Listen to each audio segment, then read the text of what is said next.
Now, there's been a shooting in the U.S. city of Indianapolis. Local media say multiple people have been taken to hospitals in the area.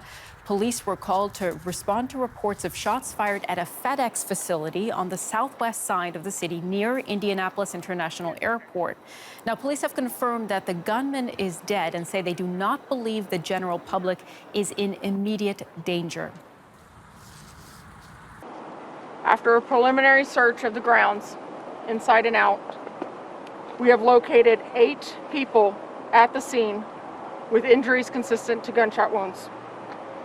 Those 8 were pronounced deceased here at the scene. It is very heartbreaking. And you know, in the Indianapolis Metropolitan Police Department, the officers responded, they came in, they went in, and they did their job. And a lot of them are trying to face this because this is a sight that no one should ever have to see.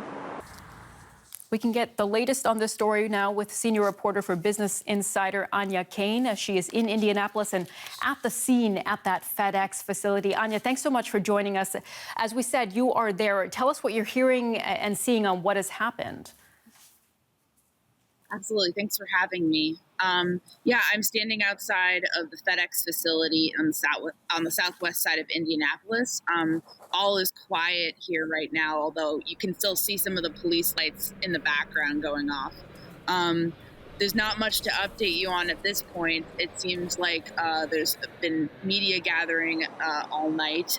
There was a brief presser that happened shortly before I arrived here, where Indianapolis police confirmed that the gunman was dead and did not really share many other details at this point. I can say that I observed a bus and a caravan of cars being escorted by police cars leaving this area. So it's possible that that could have the family members of potential victims or even witnesses departing for an unknown location.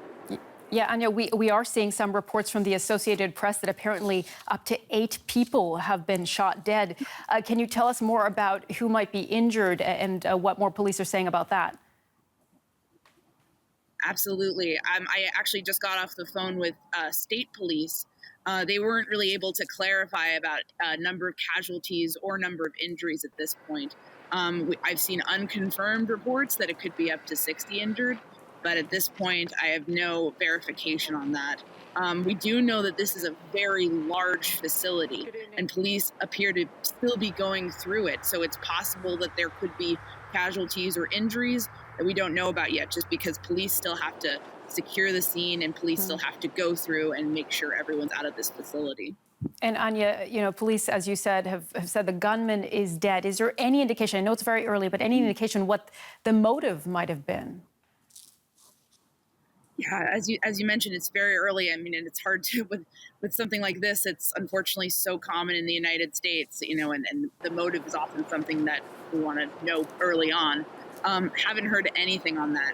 Seems like police are really trying to hold back on those details until they really are able to confirm them and nail them down. So we're still at such an early part of the investigation. No whispers about a motive quite yet, unfortunately.